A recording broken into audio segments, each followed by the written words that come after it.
Hi friends, welcome to my channel GK Competitions. This is your Ajay MNR. Hi friends, ఎలా ఉన్నారు? How is your preparation? I hope you are doing well.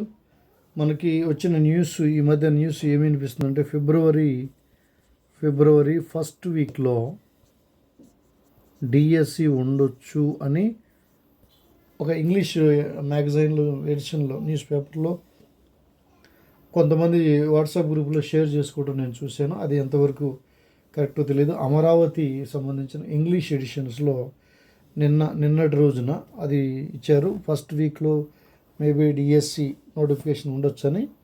అయితే అఫీషియల్గా అయితే అది declare అవ్వలేదు. సరే, ఏదేమైనప్పటికీ డిఎస్సి నోటిఫికేషన్ ఉంటుంది. దాని కొరకు మీరు ప్రిపరేషన్ అలాగే కొనసాగించండి. రైట్. సో నిన్నటి క్లాస్లో మనము 198 వరకు 151 నుంచి 198 వరకు దాదాపు 48 బిట్స్ డిస్కస్ చేసాం. ఈరోజు కూడా దాదాపు ఒక 32 బిట్స్ మనం చూస్తాం. 32 MCQs. ఇది జంతు ప్రపంచం యానిమల్ వరల్డ్ అనే చాప్టర్ నుంచి డిఎస్కి సంబంధించి జంతు ప్రపంచం నుంచి ఒక 32 బిట్స్ మనం డిస్కస్ చేయబోతున్నాం. రైట్. వీడియో మనం చెప్పినట్టుగానే విత్ మోర్ ఇన్ఫర్మేటివ్గా ఉండబోతుంది. ఎవరు కూడా వీడియోని స్కిప్ చేయకుండా పూర్తిగా చూడండి. మీకు కంటెంట్ పూర్తిగా అర్థమవుతుంది. Right. So here is the first question for us. చాలా తక్కువ మందికి తెలిసిన రుచి ఏది? చాలా తక్కువ మందికి తెలిసిన రుచి. 1 సయామి, 2 ఉమామి, 3 వగరు, 4 మియామి. సయామి, ఉమామి, వగరు, మియామి. వీటిలో కరెక్ట్ ఆన్సర్ మనం చూద్దాం. Here the correct option here is umami. మరి ఇప్పుడు చూడండి, మనకి చాలామందికి మనకి బేసిక్ టేస్ట్ అయితే ఏమైతే ఉన్నాయి, మనకి బేసిక్ టేస్ట్లు ఏమున్నాయి? స్వీట్ ఉంది, తీపి, పులుపు. తీపి ఉంది, పులుపు, సోవర్ టేస్ట్ ఉంది. అలాగే సాల్ట్, ఉప్పుగా ఉండటం, సాల్ట్ టేస్ట్. రైట్. తర్వాత బిట్టర్, చేదు. ఇవి ప్రధానమైన రుచులు మనకి. ఇది కాకుండా స్పెషల్గా ఒకటి ఉంటుంది. దాన్ని ఇది జపనీస్ వర్డ్ ఇది. ఉమామి అనేది జపనీస్ వర్డ్. దీని మీనింగ్ ఏంటంటే ప్లెజెంట్ సేవరీ టేస్ట్. అంటే అది ఒక మీటీ సంబంధమైన టేస్ట్, అంటే మాంసాహార సంబంధమైన టేస్ట్. ఇది చాలా తక్కువ మందికి తెలిసిన రుచి ఇది. రైట్. ఇది సింపుల్గా చెప్పాలంటే మీటీ, బ్రోతి ఆర్ సేవరీ అని మనం చెప్పవచ్చు. జపనీస్ సంబంధించిన పదం ఇది చాలా తక్కువ మందికి తెలిసిన రుచి. రైట్. నెక్స్ట్ క్వశ్చన్ చూద్దాం. Question number 200. నాలుక మీద గల రుచి కణికలు ముందు నుంచి వెనుకకు వరుసగా, అంటే నాలుక ముందు భాగం నుంచి నాలుక వెనక భాగానికి వరుసగా మనం చూడాలి.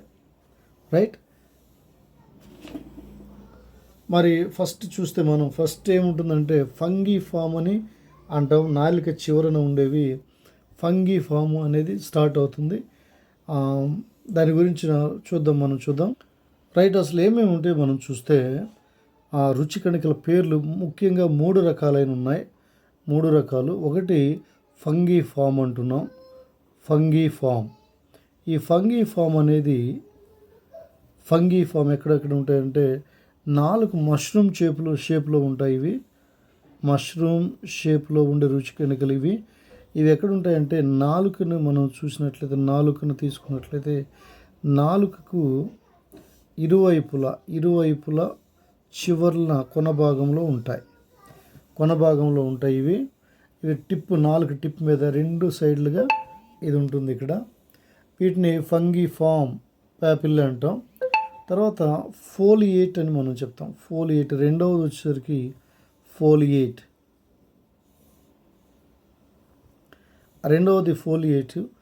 ఇవి ఎక్కడుంటాయంటే ఇవి చాలా షార్ట్గా వర్టికల్ ఫోల్డ్స్ ఉంటాయి. ఇవి located on the back edges of the tongue. Back ఎక్కడైతే ఉంటుందో ఈ బ్యాక్ ఎడ్జెస్లో ఉంటాయి. Back edges of the tongue అని చూస్తాం. తర్వాత వ్యాలెట్, మూడో రకం ఏంటంటే వ్యాలెట్ లేదా విల్లేట్ అంటున్నాం. విల్లేట్ ఇంగ్లీష్లో వ్యాలెట్ అని ఉంటుంది. వీటిని సర్కమ్ వ్యాలెట్ పాపిల్ అంటాం. ఇవి చాలా పెద్దవి, అలాగే సర్క్యులర్ షేప్లో ఉంటాయి. తర్వాత ఇవి V shape at the back of the tongue. ఇవి వి షేప్లో ఇలా బ్యాక్ ఆఫ్ ది టంగ్ వి షేప్లో ఉంటాయి. ఇవి యాక్చువల్గా రుచి మొగ్గలు, రుచి కణికలు లేదా రుచి మొగ్గల రకాలు నాలుక మీద. రైట్. సరే, వీటిని types of taste receptor cells inside taste buds. ఈ టేస్ట్ బడ్ లోపల ఎలా ఉంటాయో చూద్దాం. టేస్ట్ బడ్స్ లోపల ఎలా ఉంటాయంటే టైప్ 1 అని ఒకటి ఉంటుంది. Type 1 taste buds. ఈ టైప్ 1 టేస్ట్ బడ్స్ వీటిని డార్క్ సెల్స్ అంటాం. Dark cells. ఇవేం చేస్తాయంటే ఇవి సపోర్ట్ సెల్స్ కదా. సాల్టీ టేస్ట్ ఏదైతే ఉందో దానిని టేస్ట్ చేయడానికి, గుర్తించడానికి, అలాగే సపోర్ట్ సెల్స్ అని మనం చెప్తాం. తర్వాత టైప్ 2 సెల్స్ కూడా ఉన్నాయి. Type 2 cells. ఈ టైప్ 2 సెల్స్ ఏమో లైట్ సెల్స్ అంటాము. These are responsible for detecting sweet, తీపిని, అలాగే బిట్టర్, చేదుని, అలాగే ఉమామి, సేవరీ ఫ్లేవర్స్. ఉమామి ఇప్పుడే చెప్పుకున్నాం కదా, ఉమామి మీటీ ఫ్లేవర్.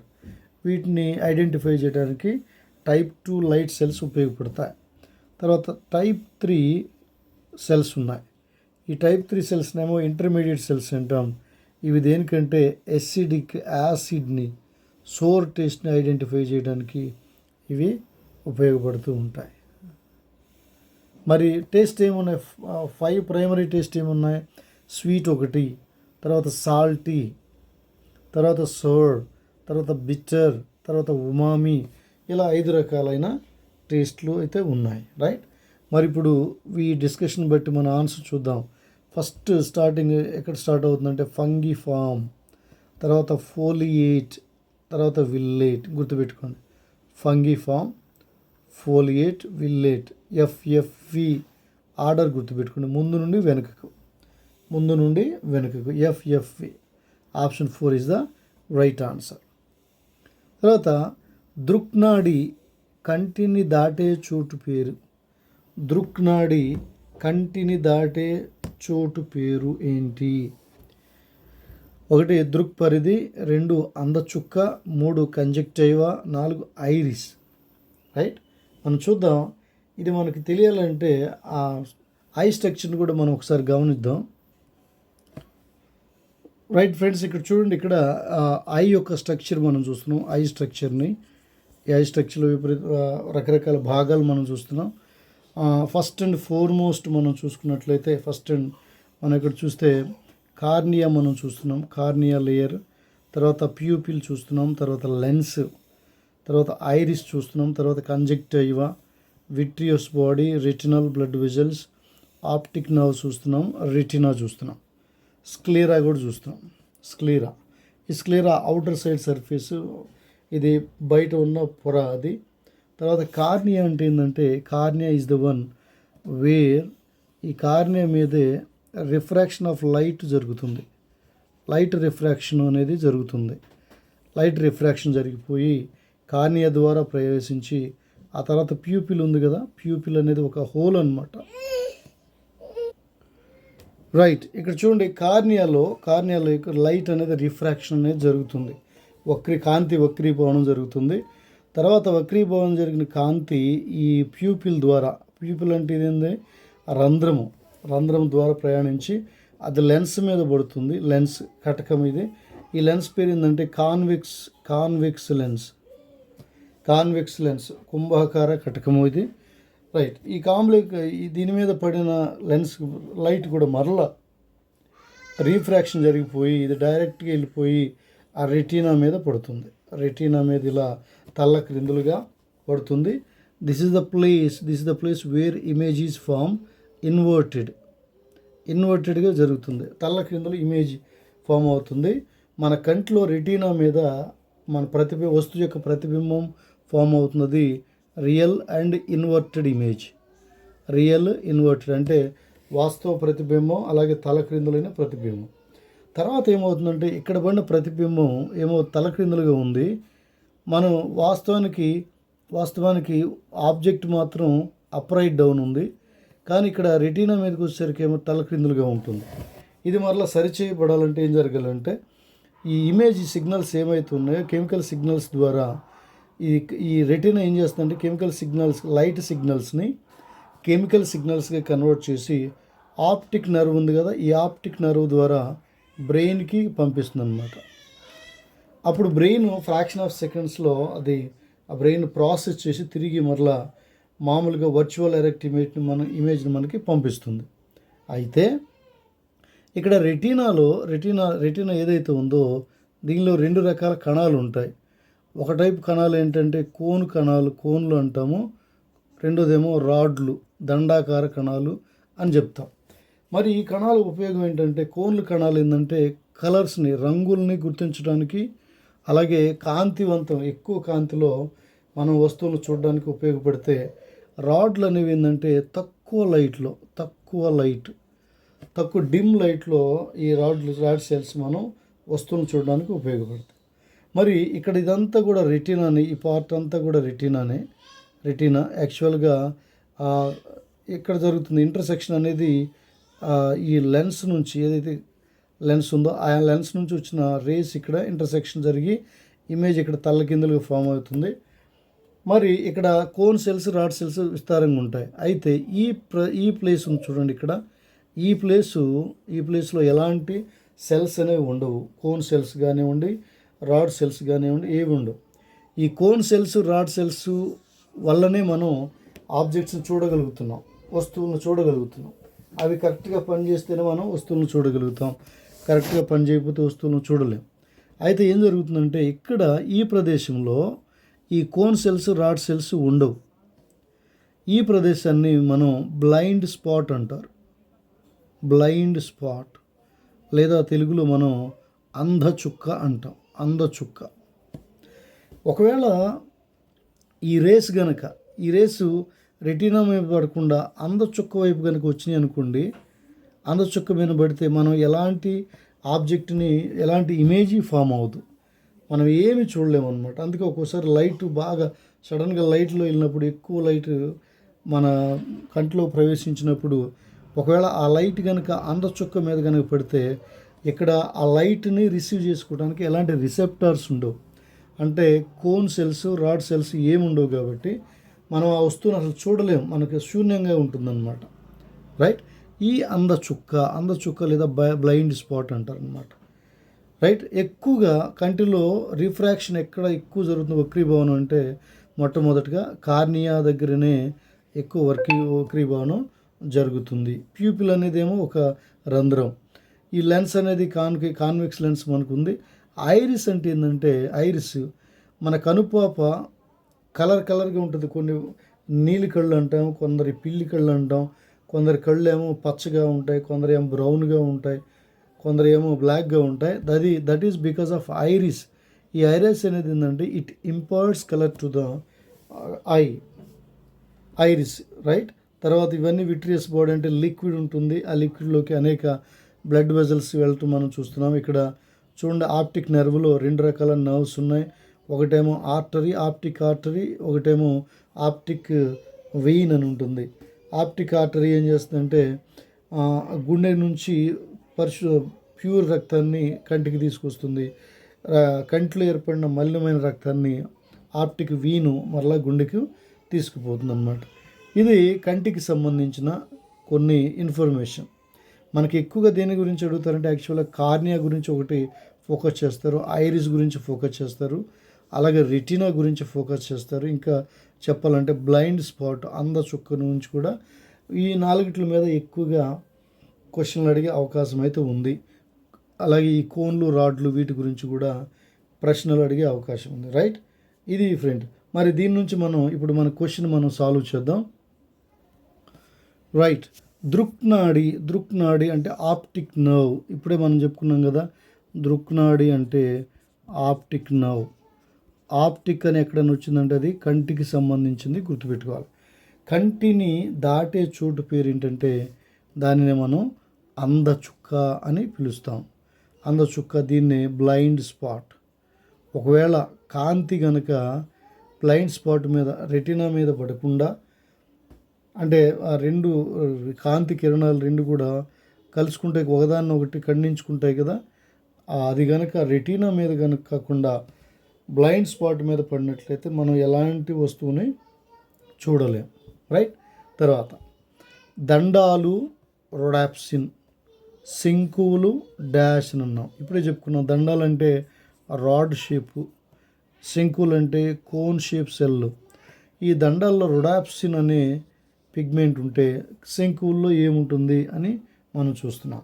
శంకువుల్లో ఏముంటుందంటే డైరెక్ట్గా చెప్తున్నాను, ఇది అయోడాప్సిన్ అనే ఒక పిగ్మెంట్ అనేది ఉంటుంది. పిగ్మెంటు అయోడాప్సిన్ అనేది ఉంటుందన్నమాట. నెక్స్ట్, హెర్మన్ అనే శాస్త్రవేత్త డాల్ఫిన్లకు ఈ శక్తి ఉంటుందని నిరూపించాడు. హెర్మన్ అనే శాస్త్రవేత్త డాల్ఫిన్లకు ఈ శక్తి ఉంటుందని నిరూపించాడు. 1 సందిగ్ధం, 2 తార్కికత, 3 వలస వెళ్ళడం, 4 పరిశోధనాత్మకత. రైట్. వీటిలో డాల్ఫిన్లకి ఏ శక్తి ఉంటుందో ఆయన నిరూపించాడంటే ఆప్షన్ 3 తార్కికత, అంటే రీజనింగ్ అనే ఒక స్కిల్ అనేది డాల్ఫిన్లకు ఉంటుందని, అవి కూడా దాదాపు మానవుల్లాగానే ఆలోచిస్తాయని మనం చాలాసార్లు రుజువు చేయటం కూడా జరిగింది. రైట్. చాలా తెలివిగా కూడా అవి ప్రవర్తిస్తూ ఉంటాయి. వాటిలో ఉండేది తార్కికత, అంటే రీజనింగ్ ఎబిలిటీ అనేది డాల్ఫిన్స్లో ఉంటుంది. దాన్ని నిరూపించింది హెర్మన్ అనే శాస్త్రవేత్త. ఇది చాలా ఇంపార్టెంట్, గుర్తుపెట్టుకోండి. రైట్. Next question number 204. చింపాంజీలకు గల ప్రవర్తన ఏంటి? చింపాంజీలకు గల ప్రవర్తన 1 అనుకరణ, 2 అనుసరణ, 3 నిబంధన, 4 సహజాతం. మనం చూస్తున్నాం కదా ఈ మధ్య చాలా ఈ ఇన్స్టాగ్రామ్లో, వాట్సాప్ కానివ్వండి, లేకపోతే టిక్టాక్ వీడియోలని, ఇలాంటి చిన్న చిన్న వీడియోల్లో షార్ట్స్లో మనం ఎక్కువగా చింపాంజీలు వాటి ప్రవర్తన గురించి షార్ట్లు పెడుతుంటున్నారు చాలామంది. వాటిని కొంచెం గమనించినా కానీ మనం ఈ క్వశ్చన్కి మనం ఆన్సర్ చేయొచ్చు ఫ్రెండ్స్. రైట్. ఏమవుతుందంటే ఇక్కడ ఆన్సరు చింపాంజీలకు గల ప్రవర్తన అనుకరణ. అవి చాలా చక్కగా మానవులను అనుకరిస్తాయి. తర్వాత బాతు పిల్లలు కదులుతున్న వస్తువు లేదా కోడి వెనకాల కలిగే లక్షణం. బాతు పిల్లలు కదులుతున్న వస్తువు లేదా కోడి వెనకాల కదిలే లక్షణం. అంటే బాతు పిల్లలు ఏవైతే ఉన్నాయో అవి కోడి వెనకాల కదులుతూ ఉంటాయంట. లేదా ఏదైనా వస్తువు కనుక కదులుతూ ఉంటే అది తమ తల్లేమో అనుకొని దాని వెనక కదులుతూ ఉంటాయట. ఆ లక్షణాన్ని ఏమంటారంటే అనుసరణ అంటారు. అనుసరణ అంటే, అనుకరణ అంటే ఏంటంటే యాజ్ ఇట్ ఈస్గా ఫాలో అవటం. అనుసరణ ఏంటంటే ఒక ఇల్యూజినేషన్ అనమాట. భ్రమ ఉండి అదే ఒరిజినల్ అనుకొని వాటిని అనుసరించడాన్ని దాన్ని అనుసరణ అని పిలుస్తాం. రైట్. Next question. మధ్యాహ్న భోజన సమయానికి గంట శబ్దం విన్నప్పుడు ఆకలి వేయటం అనేది. మధ్యాహ్న భోజన సమయానికి గంట శబ్దం విన్నప్పుడు ఆకలి వేయటం అనేది చూసాం కదా. సహజాతం అంటాం, అనుసరణ అంటాం, అనుకరణ, అలాగే నిబంధన. మనం చూసాం కదా ఇక్కడ పావులో గంట జాడి ప్రయోగం గుర్తు తెచ్చుకోవాలి మనం. పావులో కదా గంట, కుక్క గంట ప్రయోగము కదా. ఎప్పుడైతే గంట మోగుతుందో కుక్క నోట్లో లాలాజలం ఊరుతుంది. అంటే అర్థం ఏంటి? గంట మోగినప్పుడు భోజనం వస్తుందనేది కుక్కకు తెలిసింది. తర్వాత అదేమవుతుంది, ఆటోమేటిక్గా భోజనాన్ని గుర్తు చేసుకున్నప్పుడు దాని నోట్లో నుండి లాలాజలం ఊరటం అనేది మనం పావులో కుక్క గంట ప్రయోగాన్ని మనం చూస్తాం. మరి ఇక్కడ ఈ క్వశ్చన్కి ఆన్సర్ ఏంటి చూద్దాం. మధ్యాహ్న భోజన సమయానికి గంట శబ్దం విన్నప్పుడు ఆకలి వేయటం అనేది డాష్, దానిని నిబంధన, కండిషన్ అంటున్నాం. వాస్తవానికి మనం గంట శబ్దం వల్ల దాన్ని మనమేం తినము, మనం తినేది భోజనం. కానీ గంట కొట్టారంటే కరెక్ట్గా ఆ టయానికి భోజనం వస్తుంది అనేది మనం మెదడులో ఫిక్స్ అయిపోతుంది.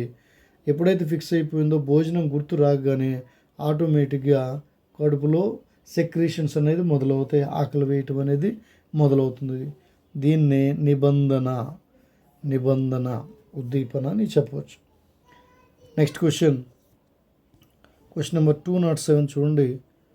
తెల్లబోతులను స్వయంగా పెంచి వాటి ప్రవర్తనను అధ్యయనం చేసిన శాస్త్రవేత్త ఎవరు? తెల్లబోతులను స్వయంగా పెంచి వాటి ప్రవర్తనను అధ్యయనం చేసిన శాస్త్రవేత్త ఎవరు? ఒకటి పావులోవు కాదండి, ఎందుకంటే ఈయన కుక్క మీద ప్రయోగాలు చేశాడు కాబట్టి ఇది డైరెక్ట్గా మనం తీసేయచ్చు కదా. అరిస్టాటిల్ అంటే ఈయన ఎవరు? ఈయన ఫాదర్ ఆఫ్ క్లాసిఫికేషన్ అని చెప్పవచ్చు, లేదా ఫాదర్ ఆఫ్ బయలాజికల్ సైన్స్ అని చెప్పవచ్చు మనం. తర్వాత కెరోలస్ వాన్ లిన్నేయస్ అంటే ఈయన బైనామినల్ కదా, 2 రాజ్యాల వర్గీకరణను ప్రవేశపెట్టిన ఈయన. దాని గురించి మనం ఆయన తెల్లబోతులను పెంచినట్టు కానీ వాటి ప్రవర్తన అధ్యయనం చేసినట్టు కానీ మనం ఎక్కడా చూడం. ఇక మిగిలింది ఎవరంటే మనకు ఆప్షను కొనార్డ్ లోరెంజ్ అని ఆయన తెల్లబోతులను స్వయంగా పెంచి వాటి ప్రవర్తనను అధ్యయనం చేశాడు. Right. Now let's go to the next question number 208 చూస్తాం. క్రింది వాటిలో నాడీకణ నిర్మాణానికి సంబంధించి సరైన వాక్యాలు ఇవి. నాడీకణ నిర్మాణానికి సంబంధించి సరి అయిన వాక్యాలు ఇవి. ఒకటి, ప్రతి నాడీ కణంలోనూ స్పష్టమైన కేంద్రకాన్ని కలిగి ఉండే దేహం ఉంటుంది. ఈ కణదేహాన్ని మనం సైటాన్ అంటాం. రైట్, ఇది కరెక్టే. తర్వాత, నాడీ కణంలో పొడవుగా ఉన్న నిర్మాణాలను డెండ్రైట్లు అంటారు. తర్వాత, మైలిన్ ఆచ్ఛాదంలో అక్కడక్కడ గల ఖాళీలను రాన్వియర్ కణుపులు అంటారు. ఇది కూడా కరెక్టే. తర్వాత, మైలిన్ తొడుగు ఆధారంగా తంత్రికాక్షాలను గుర్తించవచ్చు, కానీ చాలా కణాలు మైలిన్ రహిత నాడీ కణాలు. ఇది కూడా కరెక్టే. మరి ఈ 1, 3, 4 ఇవన్నీ కరెక్టే. ఇక రాంగ్ ఆన్సర్ ఏంటంటే తప్పైనది 2 అనేది రాంగ్ ఆన్సర్. సెకండ్ స్టేట్మెంట్ అనేది రాంగ్ ఆన్సర్. ఇది డెండ్రైడ్లు అంటారు. రైట్. నాడీ కణం పరిశీలిస్తే మనం నాడీ కణం రఫ్ డయాగ్రామ్ చూద్దాం. ఇక్కడ నాడీ కణం మనకు పరిశీలించినట్లయితే ఈ నాడీ కణం ఇక్కడ వేళ్ల లాంటి నిర్మాణాలు చివరిలో మనం చూస్తాం. ఇక్కడ ఈ డెండ్రైడ్స్ ఇవి. ఇక్కడ కణ బాడీ సైటాన్ ఉంటుంది.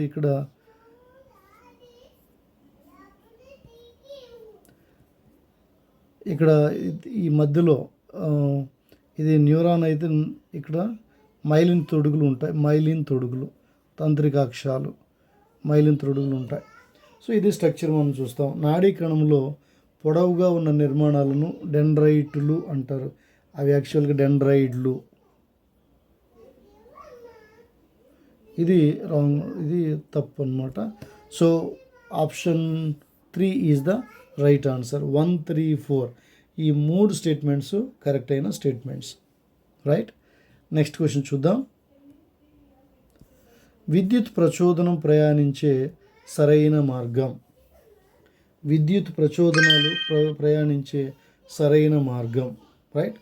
ఫస్ట్ ఎక్కడ స్టార్ట్ అవుతుందంటే డెండ్రైట్లో స్టార్ట్ అవుతుంది. ఎక్కడి నుంచి స్టార్ట్ అవుతుంది? ఫర్ ఎగ్జాంపుల్ మనం ఇప్పుడే నాడీ కణాన్ని చూసాం కదా. ఈ నాడీ కణంలో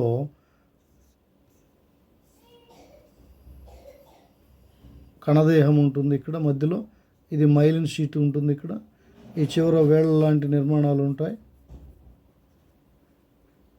వీటిని డెండ్రైడ్లు అంటాం. స్టార్ట్ అయితే ఎక్కడైనా వీటిని డెండ్రైట్స్ అంటాం. ఇవి డెండ్రైట్స్. ఇదేమో డెండ్రైడ్లు. ఇవి డెండ్రైడ్లు. ఫస్ట్ డెండ్రైట్కి ఇక్కడ ఇన్ఫర్మేషన్ ఈ డెండ్రైట్స్ రిసీవ్ చేసుకొని ఎక్కడి నుంచి సెల్ బాడీకి వస్తుంది. అక్కడి నుంచి తంత్రికాక్షం ద్వారా ప్రయాణించి డెండ్రైడ్లు ఏవైతే ఉన్నాయో వాటి ద్వారా వెళ్తుంది. అక్కడ మధ్యలో దాని పక్కన న్యూరాన్కి దీనికి మధ్యలో గ్యాప్ ఉంటుంది. ఆ గ్యాప్నే సినాప్సిస్ అంటాం. సినాప్సిస్ అంటాము.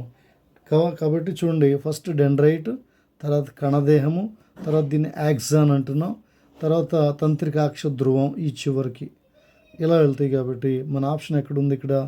ఆప్షన్ 4. డెండ్రైట్లు తీసుకుంటే తంత్రికాక్షం లాస్ట్ ఉంది కాబట్టి ఇది డైరెక్ట్గా ఎలిమినేట్ చేయొచ్చు. ఇక 1, 2, 4లో చూస్తే డెండ్రైట్ కరెక్టే. డెండ్రైట్ తర్వాత కణదేహానికి వెళ్ళాలి. ఇక్కడ ఆక్సన్ ఉంది కాబట్టి ఇది కూడా తీసేసేద్దాం. ఇప్పుడు 2, 4లో ఉంది కణదేహం తర్వాత వెళ్ళాల్సింది యాక్సాన్ లాస్ట్లో ఉండేది తంత్రికాక్ష ధ్రువం. కాబట్టి మన ఆప్షన్ ఏంటంటే ఇక్కడ ఒక న్యూరాన్ నుంచి ఇంకొక న్యూరాన్కి ఇన్ఫర్మేషన్ ఫస్ట్ డెండ్రైట్ల ద్వారా ప్రయాణించి ఆ తర్వాత కణదేహంకి చేరి అక్కడ నుంచి యాక్సాన్ ద్వారా తంత్రికాక్షం ద్వారా తంత్రికాక్ష ధ్రువంకు చేరుతుంది. ఇది సీక్వెన్స్ అన్నమాట. Right, option 4 is the right answer. Next question, మోకాలిలో జరిగే ప్రతీకార చర్య నియంత్రిత చర్య, అనియంత్రిత చర్య, నిబంధన చర్య, సహసంబంధ చర్య. కరెక్ట్ ఆన్సర్ చూస్తే ఇది అనియంత్రిత చర్య, ఇన్వాలంటరీ రియాక్షన్ అని అంటాం, ఇన్వాలంటరీ రిఫ్లెక్స్ అని అంటాం మనం. అనియంత్రిత మోకాలిలో జరిగే ప్రతీకార చర్య అంటే మోకాలికి ఏదైనా దెబ్బ తగిలినప్పుడు వెంటనే ఆటోమేటిక్గా రియాక్షన్ జరుగుతుంది, రెస్పాండ్ అవ్వడం జరుగుతుంది, అనియంత్రిత చర్య. తర్వాత మన శరీరంలో 2 రకాల నాడులు ఉంటాయని గుర్తించిన శాస్త్రవేత్త ఎవరు? మన శరీరంలో 2 రకాల నాడులు ఉంటాయని గుర్తించిన శాస్త్రవేత్త, డైరెక్ట్గా చెప్తున్నాను, ఆన్సర్ 1 గాలన్ అనే శాస్త్రవేత్త మన శరీరంలో 2 రకాల నాడులు, ఏమి నాడులు? కపాల నాడులు, అలాగే కశేరు నాడులు. కపాల నాడులు క్రేనియల్ నర్వ్స్, అలాగే స్పైనల్ నర్వ్స్ 2 రకాల నాడులు ఉంటాయని గాలన్ అనే శాస్త్రవేత్త గుర్తించారు. నెక్స్ట్ క్వశ్చన్, పాన్స్ వెరోలి అనే భాగం క్రింది వానిలో ఉంటుంది. 1 వెన్నుపాము, 2 పిట్యూటరీ గ్లాండ్, 3 క్లోమము, 4 మెదడు. చూడండి, ఒక్కొక్కటి ఎలిమినేట్ చేద్దాం మనం. పాన్స్ వెరోలి అనేది ఎక్కడ ఉంటుందంటే వెన్నుపాములో ఉండదు, ప్యాంక్రియాస్ క్లోమంలో ఉండదు, పిట్యూటరీ గ్లాండ్లో కూడా ఉండదు. ఎక్కడ ఉంటుందంటే ఒక రఫ్ డయాగ్రామ్, బ్రెయిన్ డయాగ్రామ్ మనం కనుక గీసినట్టయితే ఇక్కడ ఒక ఇది బ్రెయిన్ స్టెమ్ కదండి. ఈ బ్రెయిన్ స్టెమ్లో ఒక ఉబ్బెత్తు భాగం ఉంటుంది. ఇక్కడ ఒక ఉబ్బెత్తు భాగం, ఈ ఉబ్బెత్తు భాగాన్ని మనం పాన్స్ అంటాం. దీని దగ్గరే మెడుల్లా అబ్లాంగేటా కూడా ఉంటుంది. ఈ పాన్స్ వెరోలి అనే భాగము దేనిలో ఉంటుందండి? మెదడు నిర్మాణంలో ఉంటుంది. మరి దీని ఫంక్షన్ ఏంటి? పాన్స్ వెరోలి మరి ఇది ఎక్కడ ఉంటుందంటే ఇది యాక్చువల్గా పాన్స్ వెరోలి, దీన్ని సింపుల్గా పాన్స్ అని కూడా అంటాము. ఇది హిండ్ బ్రెయిన్లో ఉంటుంది, between mid brain and medulla oblongata. ఇది మిడ్ బ్రెయిన్, ఇక్కడ మెడుల్లా అబ్లాంగేటా ఉంటుంది. ఈ రెండింటికి మధ్య పాన్స్ వెరోలి ఉంటుంది. మరి ఇదేం చేస్తుందంటే it serves as a vital bridge connecting the cerebrum and cerebellum. ఈ పార్ట్ మొత్తాన్ని కూడా ముందు మెదడుని మనం సెరిబ్రమ్ అంటున్నాం, వెనక చిన్న మెదడుని సెరిబెల్లం అంటున్నాం. సెరిబెల్లం అంటే ఇది మస్తిష్కము, ఇది అనుమస్తిష్కము. ఈ రెండింటి మధ్య ఒక బ్రిడ్జ్ లాగా పనిచేస్తుంది. మరి ఇదేం ఫంక్షన్? దీనివల్ల ఈ ఫంక్షన్స్ పాన్స్ వెరోలి ఇది దేన్ని నియంత్రిస్తుందంటే పాన్స్ వెరోలి ఇది బ్రీతింగ్, శ్వాసక్రియను నియంత్రిస్తూ ఉంటుంది. అలాగే నిద్రను కూడా, స్లీప్ సైకిల్స్ని నియంత్రిస్తుంది. తర్వాత ఎరౌజల్ అంటే నియంత్రిస్తుంది. అలాగే ముఖ కవళికలను కూడా, ఫేషియల్ ఎక్స్ప్రెషన్స్ అంటాం, ముఖ కవళికలను కూడా ఇది నియంత్రిస్తుంది. రైట్, ఇది పాన్స్ వెరోలి. ఇది సెరిబ్రమ్ని, అదే మస్తిష్కాన్ని, అనుమస్తిష్కాన్ని రెండింటికి వారధిగా ఉంటుంది. ఇది వెనక బ్రెయిన్లో, హిండ్ బ్రెయిన్ అంటే మిడ్ బ్రెయిన్కి మెడుల్లా అబ్లాంగేటాకి మధ్య, ఇది మిడ్ బ్రెయిన్, ఇది మెడుల్లా అబ్లాంగేటా, ఈ రెండింటికి మధ్య ఈ పాన్స్ వెరోలి అయితే ఉంటుంది. రైట్, నెక్స్ట్ క్వశ్చన్ చూద్దాం.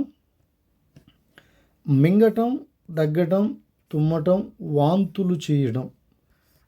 నేను చెప్పుకున్నాం, మింగటం, దగ్గటం, తుమ్మటం, వాంతులు చేయటం వంటి ప్రతిచర్యలను నియంత్రించే భాగం ఏది? నియంత్రించే భాగం 1 వెన్నుపాము, 2 మజ్జాముఖము, అనుమస్తిష్కము, మస్తిష్కం. రైట్, మనం చూడండి ఇక్కడ ఒకటి డైరెక్ట్గా మనం ఎలిమినేట్ చేయొచ్చు. ఏంటంటే వెన్నుపామును డైరెక్ట్గా మనం ఎలిమినేట్ చేయొచ్చు. ఇవేవి కూడా వెన్నుపాము కంట్రోల్లో ఉండవు. వెన్నుపాము కంట్రోల్లో ఉండేది ఏంటంటే రిఫ్లెక్స్ ఆర్క్స్ అంటాం. రిఫ్లెక్స్ ఇన్వాలంటరీ కండిషన్స్ ఉంటాయి కదా. ఫర్ ఎగ్జాంపుల్, మనం ఏదైనా వేడి వస్తువును తాగగానే ఆటోమేటిక్గా చేయిని మనం వెనక్కి లాక్కుంటాం. అలాగే ఏదైనా ముళ్ళు గుచ్చుకున్నప్పుడు వెంటనే చేతిని వెనక్కి లాక్కోవడం, ఇవన్నీ కూడా ఈ వెన్నుపాము ఆధీనంలో ఉంటాయి. ఇది కాదు. ఇప్పుడు ఈ చర్యలన్నీ కూడా మెదడులో ఉన్న భాగాల ఆధీనంలో ఉంటాయి. మరి ఇప్పుడే చెప్పుకున్నాం మధ్యాముఖము, అనుమస్తిష్కము, మస్తిష్కం. ఈ అనుమస్తిష్కం ఏం చేస్తుందంటే ఇది బ్యాలెన్సింగ్, సమతా స్థితిని, బాడీ సమతుల్యతను నియంత్రిస్తుంది. ఇది కాదు. తర్వాత మస్తిష్కం అనేది ఏం చేస్తుంది? ఆలోచించడం, భాష నేర్చుకోవడం, ఇలాంటివి నిన్నటి క్లాస్లో మనం చెప్పుకున్నాం. భాష నేర్చుకోవడం, ఇలాంటి స్కిల్స్ని మస్తిష్కం చూస్తుంది. ఇక మిగిలిన ఆప్షన్ ఏంటంటే మజ్జాముఖం, మెడుల్లా అబ్లాంగేటా. ఈ మెడుల్లా అబ్లాంగేటా ఏం చేస్తుందంటే ఇది పాన్స్ వెరవుల కింద ఉంటుంది కదా, బ్రెయిన్ స్టెమ్లో ఉంటుంది. ఇది మింగటం, ఆహారాన్ని మింగటం లేదా నీళ్ళని మింగటం, దగ్గటం, తుమ్మటం, వాంతులు చేయటం. గుర్తుపెట్టుకోండి, ఈ 4 క్రియలన్నీ కూడా మజ్జాముఖం యొక్క ఆధీనంలో ఉంటాయి. Right, next question.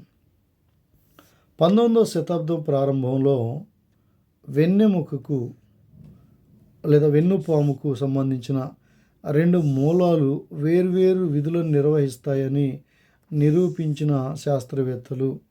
19వ శతాబ్దం ప్రారంభంలో వెన్నుపాముకు సంబంధించిన 2 మూలాలు వేర్వేరు విధులను నిర్వహిస్తాయని నిరూపించిన శాస్త్రవేత్త ఎవరు అంటే డైరెక్ట్ క్వశ్చన్ అండి ఇది. Charles bell. చూడండి, లియోనార్డో డావిన్సీ అనేది మనకు తెలిసిన ఒక చిత్రకారుడు. లియోనార్డో డావిన్సీ అనేది ఫ్రాన్స్కి సంబంధించిన చిత్రకారుడు. దాని గురించి పర్టికులర్ అవసరం లేదు మనం. చార్లెస్ బెయిల్, ఫ్రాంకోయిస్ మెంజెండై, వీరిద్దరు కూడా వెన్నుపాముకు సంబంధించిన 2 మూలాలు వేరువేరు విధులను నిర్వహిస్తాయని నిరూపించారు. తర్వాత క్వశ్చన్ నెంబర్ 215. మధ్యాహ్నం 2 గంటల ఆటకి సినిమాకి వెళ్ళిన వ్యక్తికి థియేటర్లోకి ప్రవేశించగానే ఏమీ కనపడదు, మెల్లమెల్లగా కనిపించడం జరుగుతుంది. ఈ ప్రక్రియను ప్రభావితం చేసే వ్యవస్థ ఏది? చాలా చాలా important friends. Daily life application oriented question ఇదే. నిత్య జీవితంలో, నిజ జీవితంలో మనం నేర్చుకున్న సైన్స్, మనం నేర్చుకున్న పాఠాలు ఎలా అప్లై చేయాలో, ఎక్కడ అన్వయం అవుతాయో అలాంటి విషయాన్ని తెలిపే ఒక ప్రశ్న అయితే చాలా ఇంపార్టెంట్. చూడండి, ఇది మధ్యాహ్నం 2 గంటల ఆటకి వెళ్ళినప్పుడు సినిమా థియేటర్లో ఎలా ఉంటుంది? అంతా చీకటిగా ఉంటుంది, వెంటనే ఏమీ కనపడదు, ఆ తర్వాత మెల్లమెల్లగా కనిపించడం జరుగుతుంది. ఈ ప్రక్రియను ప్రభావితం చేసేది ఏంటంటే, ఒకటి ఎలిమినేట్ చేద్దాం. ఇక్కడ జీర్ణ నాడీ వ్యవస్థ అయితే కాదు, జీర్ణక్రియ కాదు కదా. తర్వాత పరిధీయ నాడీ వ్యవస్థ కూడా కాదు, పిఎన్ఎస్, పెరియనల్ నర్వస్ సిస్టమ్ అంటారు, పెరైటల్ నర్వస్ సిస్టమ్ అంటారు. ఇక కేంద్ర నాడీ వ్యవస్థ అంటే ఇది అన్ని విషయాలు, చాలా విషయాలు దీని కంట్రోల్లో ఉంటాయి. కేంద్ర నాడీ వ్యవస్థ అంటే సెంట్రల్ నర్వస్ సిస్టమ్, ఇది పిఎన్ఎస్ కూడా కలిసి ఉంటుంది. సిఎన్ఎస్ సెంట్రల్ నర్వస్ సిస్టమ్ ఇది కాదు. ఇక స్వయం చోదిత నాడీ వ్యవస్థ, దీన్ని రిఫ్లెక్స్ ఆర్క్ అంటాం, రిఫ్లెక్స్ ఆర్క్ అని కూడా పిలుస్తాం. స్వయం చోదిత నాడీ వ్యవస్థ, దీనిని గ్రహించడానికి వెంటనే ఏమి కనపడకుండా తర్వాత మెల్లమెల్లగా చూసేలాగా చేసేది ఏంటంటే ఆ వ్యవస్థ పేరు స్వయం చోదిత నాడీ వ్యవస్థ. రైట్, ఈ ప్రశ్నకు ఆన్సర్ ఏంటంటే స్వయం చోదిత నాడీ వ్యవస్థ. నెక్స్ట్ క్వశ్చన్ చూద్దాం ఫ్రెండ్స్. Question number 216. మన శరీరంలో ఉండే వెన్నునాడులు మరియు కపాల నాడుల సంఖ్య వరుసగా ఎంత? వెన్నునాడులు, కపాల నాడుల సంఖ్య. వెన్నునాడులను స్పైనల్ నర్వ్స్ అంటారు. స్పైనల్ నర్వ్స్ అని. కపాల నాడులను మనం క్రేనియల్ నర్వ్స్ అని అంటాం. వెన్నునాడులనేమో స్పైనల్ నర్వ్స్ అంటాం. కపాల నాడులనేమో క్రేనియల్ నర్వ్స్. రైట్. కపాల నాడులు యాక్చువల్గా కపాలంలో వెన్నునాడులు ఎన్ని ఉంటాయి? వెన్నుపూసలు 33 జతలు ఉంటాయి కదా. అయితే స్పైనల్ నాడులు మాత్రం, వెన్నునాడులు మాత్రం 31 జతలు ఉంటాయి. గుర్తుపెట్టుకోండి, 31 జతలు. ఇది ఇంతకుముందు వీడియోలో కూడా మనం డిస్కస్ చేసాం. జాగ్రత్తగా ఒకసారి వీడియోని రివైజ్ చేసి చూడండి. ఇంతకుముందు వీడియోలో వెన్నునాడులు కదా, స్పైనల్ నర్వ్స్ 31 జతలు ఉంటాయి. కపాల నాడులు క్రేనియల్ నర్వ్స్ మాత్రం 12 జతలు ఉంటాయి. 12 జతలు. వెనకది ముందుది వెనక మాత్రం ఇదవద్దు. కపాలం గుర్తుపెట్టుకునే టాప్ కపాలంగా తల మీద ఉంటుంది కాబట్టి తక్కువ నెంబరు 12 జతలు. తర్వాత వెన్నుపాము కింద ఉంటుందో దానిలో వెన్ను నాడులు ఎక్కువ ఉంటాయి కాబట్టి 31 జత.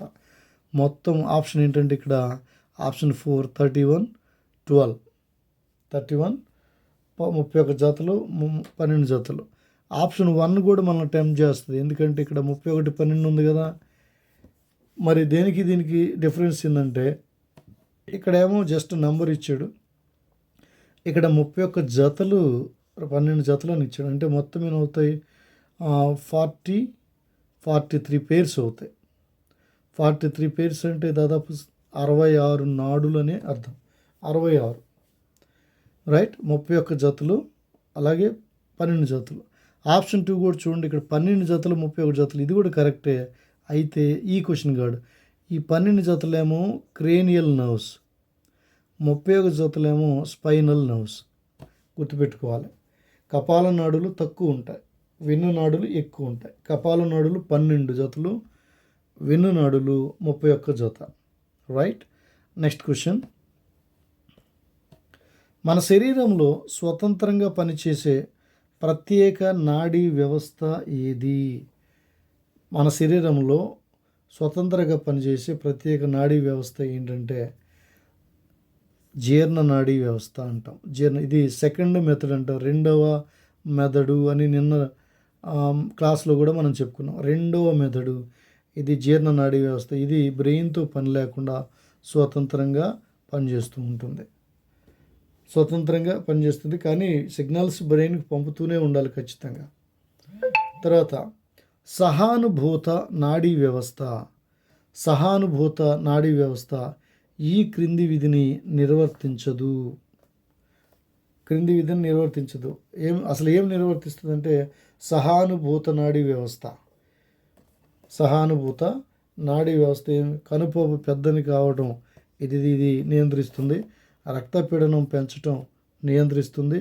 క్లోమ గ్రంథి క్రియావేగం తగ్గించడం కూడా సహానుభూత నాడీ వ్యవస్థ నియంత్రించగలదు. మరి దీని నియంత్రణలో లేనిది ఏంటంటే జీర్ణ గ్రంథి స్రావాలను పెంచడం.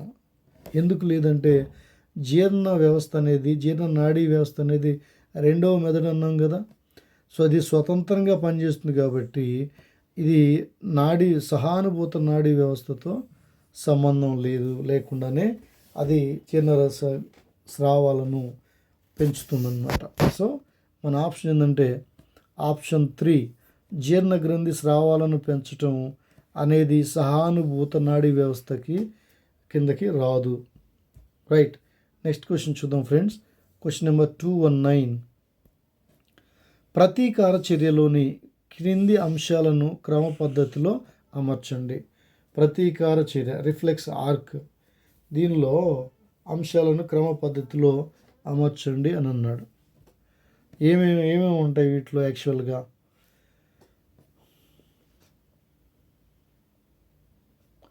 ఫస్ట్ ఏం జరగాలి ఇక్కడ? ఎప్పుడైనా ప్రతీకార చర్యలో ఏదైనా మనము ఒక వేడి వస్తువును తాకినప్పుడు ఏమవుతుంది? ఆ వేడి వస్తువు నుండి వేడి మన శరీరంలోనికి ప్రవేశించాలంటే మన శరీరం దాన్ని గ్రహించాలి. అంటే మన శరీరంలో ఏముంటాయి? రిసెప్టార్లు ఉంటాయి. ఏముంటాయి? రిసెప్టార్లు. ఈ రిసెప్టార్లనే మనం ఇక్కడ గ్రాహకాలు అంటున్నాం. ఫస్ట్ గ్రాహకంతో స్టార్ట్ అవ్వాలండి. గ్రాహకం ఏమి ఇచ్చాడు? ఇక్కడ ఈ ఇచ్చాడు కాబట్టి మనకి ఒకటి ఎలిమినేట్ చేసామని చూద్దాం. ఇక్కడ ఈ ఉంది, స్టార్ట్ అయింది, ఇక్కడ ఈ స్టార్ట్ అయింది, ఇక్కడ ఏతోది స్టార్ట్ అయింది కాబట్టి ఇది డైరెక్ట్గా మనం ఎలిమినేట్ చేద్దాం. ఇది కూడా ఈతో స్టార్ట్ అయింది. ఇప్పుడు 1, 3, 4లో మన ఆప్షన్స్ ఉన్నాయి. గ్రాహకం తీసుకున్న తర్వాత అది ఎక్కడికి వెళ్ళాలి? గ్రాహకం తీసుకున్న తర్వాత, గ్రహించిన తర్వాత అది ఎక్కడికి వెళ్ళాలంటే అది అభివాహి నాడి దగ్గరికి వెళ్ళాలి. గ్రాహకం దగ్గర అభివాహి నాడి అంటే ఆ వస్తువు నుంచి ఎక్కడైతే మన శరీర భాగం ఏదైతే వేడిని తాకిందో అక్కడి నుంచి ఆ సమాచారాన్ని తీసుకువెళ్ళే నాడిని అభివాహి నాడి అంటాం. సమాచారాన్ని తీసుకువెళ్ళే నాడి. ఆ తర్వాత అభివాహి నాడి తర్వాత ఎక్కడికి వెళ్ళాలి? అది అక్కడి నుంచి వెన్నుపాముకి తీసుకుపోబడాలి. అంటే మెదడుకి తీసుకెళ్ళదు ఫ్రెండ్స్. మెదడుకి చేరవు. ఈ ప్రతీకార చర్యలు అనేవి డైరెక్ట్గా మెదడుకి చేరవు. ఇవి వెన్నుపాము ఆధీనంలోనే జరుగుతూ ఉంటాయి. అభివాహి నాడి ద్వారా వెన్నుపాముకి వెళ్తుంది.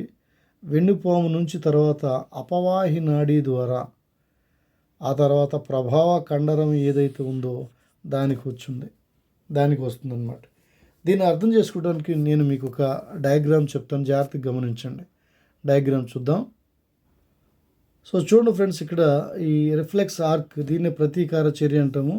రిఫ్లెక్స్ ఆర్క్ అనేది ఇది మనకి బెస్ట్ ఎగ్జాంపుల్.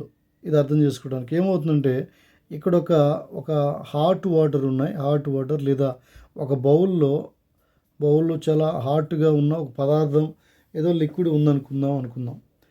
ఒక్కోసారి మనం అనుకోకుండా ఆ కిచెన్ రూమ్లో మనం టచ్ చేస్తూ ఉంటాం కదా, మనం చూసుకోము అది వేడిగా ఉందా చల్లగా ఉందని చూసుకొని టచ్ చేసినప్పుడు వెంటనే టచ్ చేయగానే వేడిగా ఉండగానే వెంటనే చేతిని వెనక్కి లాక్కుంటాం. చేతిని వెంటనే ఎవరు చెప్పవసరం లేదు, ఆటోమేటిక్గా చేతిని వెనక్కి లాక్కుంటాం. అలా వెనక్కి లాక్కున్నప్పుడు ఏమైందంటే మన కండరాలు బిగుసుకుపోతాయి. రైట్? ఆ కండరాలు బిగుసుకుపోతాయి. మరి దీని అంతటి కారణం ఏంటి అంటే ఈ రిఫ్లెక్స్ ఆర్క్ అంటాం. దీన్ని రిఫ్లెక్స్ ఆర్క్, దాని తెలుగులో ప్రతీకార చర్య అని పిలుస్తాం. ప్రతీకార చర్య. మరి చూడండి ఇక్కడ ఏం జరుగుతుంది? ఇది టచ్ చేయగానే వెంటనే ఈ చేతి వేళ్లలో రిసెప్టార్స్ ఉంటాయి. ఆ రిసెప్టార్స్ ఏం చేస్తాయంటే ఆ హీట్ని లేదా పెయిన్ని రిసీవ్ చేసుకుంటాయి అన్నమాట. Receptors that equal to heat are pain. Receptors in skin, చేతి వేళ్లకున్న చర్మంలో రిసెప్టార్స్ ఉంటాయి. వెంటనే ఆ వేడి ఏమవుతుందంటే ఇది చూడండి, ఇక్కడ ఒక రెడ్ కలర్ది ఇచ్చారు కదా, ఇది సెన్సరీ న్యూరాన్ అంటాం. ఈ సెన్సరీ న్యూరాన్ని మనం తెలుగులో అభివాహి నాడి అని ఇప్పుడే చెప్పుకున్నాం కదా, అభివాహి నాడి. ఇది ఇలా యారో మార్కుని చూడండి, ఇది ఇలా ప్రయాణించుకుంటూ ఇలా వెళ్ళిపోయి ఇక్కడ ఇది కదా, ఇది వెన్నుపాము, spinal cord, central nervous system. ఇది స్పైనల్ వెన్నుపాము. ఇక్కడ బ్రెయిన్ ఏం లేదు, ఇక్కడ బ్రెయిన్కి సంబంధం లేదు. ఇదేం చేస్తుందంటే చూడండి, ఇక్కడ వెళ్ళిన తర్వాత ఇది బ్రెయిన్కి వెళ్ళకుండా ఇటు అయితే మెసేజ్ బ్రెయిన్కి వెళ్ళాలి. బ్రెయిన్గా దాకా వెళ్ళకుండా ఇది ఇక్కడ ఆగిపోయి ఏం చేస్తుందంటే వెన్నుపాము ద్వారా ఇలా ప్రయాణిస్తూ ఈ నాడి ద్వారా దీన్ని మోటార్ న్యూరాన్ లేదా అపవాహి నాడి అని పిలుస్తాం. ఈ వేడి ఏదైతే ఉందో ఇది ఇక్కడికి చేరుకోగానే ఇది రిలే న్యూరాన్ అంటున్నాం. ఇది అభివాహి నాడిని అపవాహి నాడిని కలిపి ఉంచే న్యూరాన్. ఇదేం చేస్తుందంటే దీని ద్వారా రిలే న్యూరాన్ ద్వారా ప్రయాణించి వెంటనే ఇక్కడున్న అపవాహి నాడికి సిగ్నల్ ఇస్తుందన్నమాట. సిగ్నల్ ఇచ్చి ఆ సిగ్నల్ అపవాహి నాడి ద్వారా ప్రయాణించి చూడండి, ఇక్కడ యారో మార్క్ చూస్తున్నాం. ఇది ఈ కండరం ఏదైతే ఉందో, మోచేతిలో ఉండే కండరం ఏదైతే ఉందో దానికి కనెక్ట్ అయి ఉంటుంది అపవాహి నాడి. వెంటనే అపవాహి నాడి ఏం చేస్తుందంటే ఆ కండరం బిగుసుకునేలాగా చేస్తుందన్నమాట. ఈ కండరం ఏదైతే ఉందో ఇక్కడ ఇది కాంట్రాక్ట్ అయ్యేలాగా చేస్తుంది. చేసినప్పుడు ఎప్పుడైతే ఆ కండరం మోచేతిలో ఉన్న కండరం బిగుస్తుంది, ఆటోమేటిక్గా ఎముక కూడా ముడుచుకుపోతుంది. ఎముక జాయింట్ ముడుచుకుంటుంది. ఆటోమేటిక్గా మన చెయ్యి ఆ వేడి వస్తువు నుండి దూరంగా జరగడం జరుగుతుంది. రైట్, ఇది జరుగుతుందన్నమాట. దీన్నే అసంకల్పిత చర్య ప్రతీకార చర్య అని అంటున్నాం. అసంకల్పిత ప్రతీకార చర్య. ఇది సెంట్రల్ నర్వస్ సిస్టమ్, ఇది వెన్నుపాము ఆధీనంలో జరుగుతుంది. ఇది తర్వాత బ్రెయిన్ దీనికి సంబంధించిన ఎలాంటి సిగ్నల్స్ ఇవ్వదు. బ్రెయిన్కి అయితే సమాచారం వెళ్ళిపోతుంది, కానీ బ్రెయిన్కి వెళ్ళి అది తిరిగి మరలా సిగ్నల్ రూపంలో వెనక్కి వచ్చేసరికి కొంత టైం తీసుకుంటుంది. ఈలోపు డ్యామేజ్ జరుగుతుంది. కాబట్టి వెంటనే ఈ వెన్నుపాము ఏం చేస్తుందంటే అపవాహి నాడికి ఒక సిగ్నల్ ఇస్తుంది, కమాండ్ ఇస్తుంది. అప్పుడు అపవాహి నాడి ఆ కమాండ్ని ఆ కండరం దగ్గరికి తీసుకెళ్ళినప్పుడు కండరం కాంట్రాక్ట్ అవుతాయి, ఆటోమేటిక్గా చెయ్యి ముడుచుకోవడం జరుగుతుంది. ఆ చేతిని వేడి వస్తువు నుండి మనం బయటకు తీయటం జరుగుతుంది. ఇలా ప్రతీకార చర్య చాపము జరుగుతుంది. ప్రతీకార చర్య చాపం అంటాం దీనిలో. రైట్, ఈ ప్రతీకార చర్య చాపం దేని కింద ఉంటుంది? వెన్నుపాము కింద. ఈ చర్యలన్నీ కూడా వెన్నుపాము ఆధీనంలో ఉంటాయి. రైట్, ఐ థింక్ దీనికి సంబంధించిన వివరాలు మనకు క్లియర్గా అర్థమైంది అనుకుంటాను. Right, will go to the question and answer now. Right, ఇప్పుడు చూడండి, చూసాం కదా, ప్రతీకార చర్యలోని క్రింది అంశాలను క్రమ పద్ధతిలో అమర్చనంటే ఫస్ట్ గ్రాహకం నుండి అభివాహి నాడికి వెళ్తుంది. ఆ అభివాహి నాడి నుంచి అది వెన్నుపాముకి వెళ్తుంది. వెన్నుపాములో రిలే న్యూరాన్ ఉంటుంది కదా, ఆ రిలే న్యూరాన్ ద్వారా అది అపవాహి నాడికి వెళ్తుంది. అపవాహి నాడి దగ్గర నుంచి ఆ ప్రభావ కండరం ఏదైతే కండరం ముడుచుకుంటుందో మోచేతిలో ఆ కండరానికి వెళ్ళిపోయి అప్పుడు మనం వేడి వస్తువు నుండి మనం చెయ్యిని బయటకు తీయడం జరుగుతుంది. కాబట్టి దీన్ని బట్టి చెప్పండి, what is answer here? First వెన్నుపాము ఈ ఉంది ఇక్కడ, తర్వాత అపవాహి బి ఉంది, తర్వాత ఫస్ట్ గ్రాహకం అభివాహి నాడి వెన్నుపాము ఏ ఉంది, తర్వాత డి అపవాహి నాడి ఉంది, తర్వాత సి ప్రవాహ కండరం. సో మన ఆన్సర్ ఏంటంటే ఇక్కడ ఆప్షన్ ఏ. ఫ్రెండ్స్, ఇప్పుడు చెప్పండి, ఇప్పుడు దీన్ని మళ్ళీ చదవాలంటారా? ఈ ప్రతీకార చర్య చాపం గురించి దీన్ని ఏమంటాం మనం? ప్రతీకార చర్య చాపము అంటారు, రిఫ్లెక్స్ ఆర్క్ అంటాం. ప్రతీకార చర్య చాపం ఇది వెన్నుపాము ఆధీనంలో ఉంటుంది. గుర్తుపెట్టుకోండి, చెయ్యి కాలినప్పుడు వెనక్కి తీసుకోవడం, ముళ్ళు గుచ్చుకున్నప్పుడు కాలిని వెంటనే అనుకోకుండా ఆటోమేటిక్గా అది వెనక్కి రావడం, ఇవన్నీ కూడా ప్రతీకార చర్య చాపాల కింద వస్తాయి.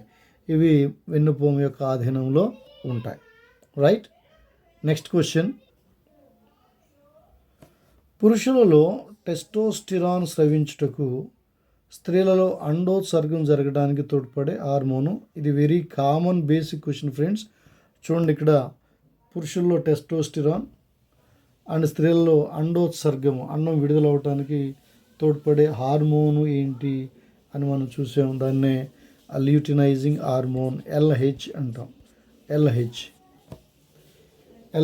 హార్మోన్ అని పిలుస్తాం. పురుషుల్లో టెస్టోస్టిరాన్, అలాగే స్త్రీలలో అండోత్సర్గం జరగడానికి ల్యూటినైజింగ్ హార్మోన్ అనేది తోడ్పడుతుంది.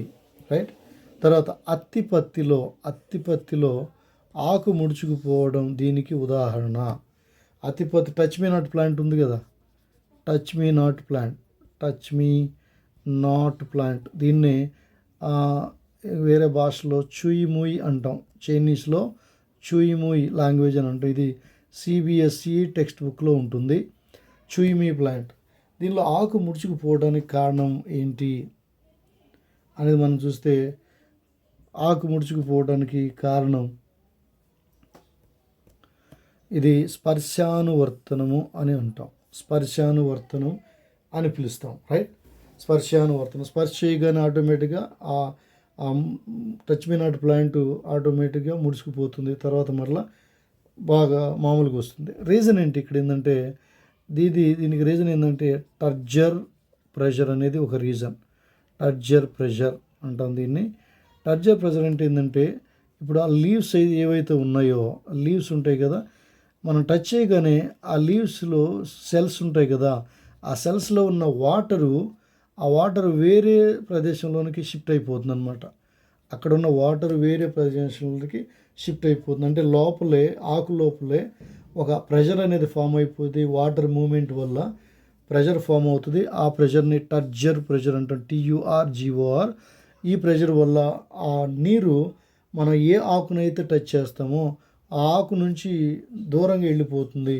అప్పుడు ఆ ఆకులో ఉన్న కణాల్లో నీరు బయటకు వెళ్ళినప్పుడు కణాలు ఆటోమేటిక్గా ష్రింక్ అయిపోతాయి, ముడుచుకుపోతాయి. కణాలు ముడుచుకుపోయినప్పుడు ఆటోమేటిక్గా ఆకులు కూడా ముడుచుకుపోతాయి. తర్వాత కొంతసేపు తర్వాత మరలా ఆ నీరు ఏదైతే నీరు అక్కడి నుంచి వెళ్ళిపోయిందో ఆ నీరు వెనుకకు రాగానే ఆటోమేటిక్గా అవి మామూలుగా వచ్చేస్తాయి. సో దీన్ని స్పర్శానువర్తనము అని పిలుస్తాం. స్పర్శానువర్తనం అని పిలుస్తాం. ఇంగ్లీష్లో అయితే దీన్ని థిగ్మోట్రాపిజం అని పిలుస్తాం. ఇంగ్లీష్లో థిగ్మోట్రాపిజం, తెలుగులో అయితే స్పర్శానువర్తనం. మరి ఈ మిగతా 3 విషయాలు కూడా చూద్దాం. చూడండి, గురుత్వానువర్షణం అంటే ఫర్ ఎగ్జాంపుల్ మనం ఒక ప్లాంట్ తీసుకున్నామంటే ప్లాంట్లో రూట్ ఉంటాయి కదా, రూట్స్ ఏవైతే ఉన్నాయో ఇక్కడ స్టెమ్ ఏమో పైకి పెరుగుతూ ఉంటుంది, రూట్స్ ఏమో కిందకి పెరుగుతూ ఉంటాయి. అంటే రూట్స్ ఎటువైపు పెరుగుతున్నాయి అంటే గురుత్వాకర్షణ, గ్రావిటీకి అనుకూలంగా. గ్రావిటీ ఏం చేస్తుంది, వస్తువులను కిందకి లాగుతుంది. కాబట్టి ఈ రూట్స్ క్రింది వైపుకి పెరుగుతూ వెళ్తాయి, అంటే గ్రావిటీ వైపుగా వెళ్తాయి. కాబట్టి దీన్ని గురుత్వానువర్తనము అంటారు. గురుత్వానువర్తనం ఇంకా చెప్పాలంటే పాజిటివ్ గురుత్వానువర్తనాన్ని మనం ఇంగ్లీష్లో జియోట్రాపిజం అని పిలుస్తారు. దీన్ని పాజిటివ్ జియోట్రాపిజం, అనుకూల గురుత్వానువర్తనము. మరి ఇక్కడ స్టెమ్ను మనం చూసినట్టయితే కాండం చూసినట్టయితే ఇది గురుత్వాకర్షణకు వ్యతిరేక దిశలో పెరుగుతూ ఉంటుంది. కాబట్టి దీన్ని ఫోటోట్రాపిజం అని పిలుస్తాం, లేదా నెగిటివ్ జియోట్రాపిజం, లేదా వ్యతిరేక గురుత్వానువర్తనం అని చెప్తాం. అదే ఇది ఫోటోట్రాపిజం అంటే కాంతి అనువర్తనం అని పిలుస్తాం. ఇది రైట్. తర్వాత ఇది గురుత్వావర్తనకి సంబంధించింది. మరి రసాయనిక అనువర్తనం అంటే ఏంటి? రెండవది రసాయనిక అనువర్తనం అంటే ఆ మొక్కలలో పెరుగుదల రసాయనాల వైపు కనుక కదిలితే దాన్ని రసాయనిక అనువర్తనం అంటాం. ఫర్ ఎగ్జాంపుల్ మనం ఫ్లవర్ తీసుకున్నామంటే ఫ్లవర్ డైకాట్ కదా, బైసెక్షువల్ ఫ్లవర్ కనుక మనం తీసుకున్నట్టయితే బైసెక్షువల్ ఫ్లవర్, దీనిలో ఏముంటుందంటే ఇక్కడ ఓం అని ఉంటుంది, ఈ పక్కనేమో పరాగరేణువులు ఉంటాయి. ఈ పరాగరేణువులు ఇక్కడ కీలాగ్రాన్ని చేరినప్పుడు ఇక్కడ అండాలు ఉంటాయి. అండాశయంలో అండాలు ఉంటాయి. ఈ పరాగరేణువు ఈ అండాన్ని చేరాలప్పుడు ఏం జరుగుతుందంటే ఇక్కడ పరాగరేణువు ఒక ట్యూబ్ లాంటి స్ట్రక్చర్ని ఏర్పరుస్తుంది.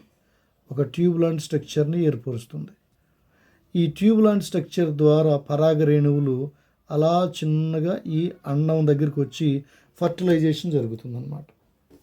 అంటే అండాలంటే ఏంటంటే అవి రసాయనాలు, కెమికల్సే. కాబట్టి ఈ మూమెంట్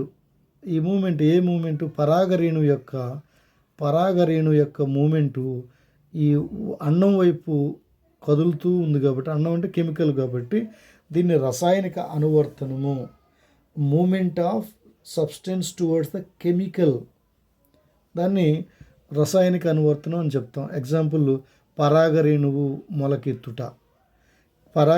కీలాగ్రం మీద మొలకెత్తుట అనేది రసాయనిక అనువర్తనానికి ఉదాహరణ. మరి లాస్ట్ది మనం చూస్తే కాంతి అనువర్తనం మనం చెప్పుకున్నాం కదా. అంటే కాంతి వైపుగా కనుక మొక్క పెరుగుదల ఎలా చూపిస్తుంది? కాంతి వైపుగా. ఇప్పుడు వేర్లంటే భూమి వైపు వెళ్ళిపోతాయి కిందకి, జియోట్రాపిజం లేదా గురుత్వానువర్తనం అంటాం. మరి ఇక్కడ స్టెమ్ ఎటువైపు పెరుగుతుంది?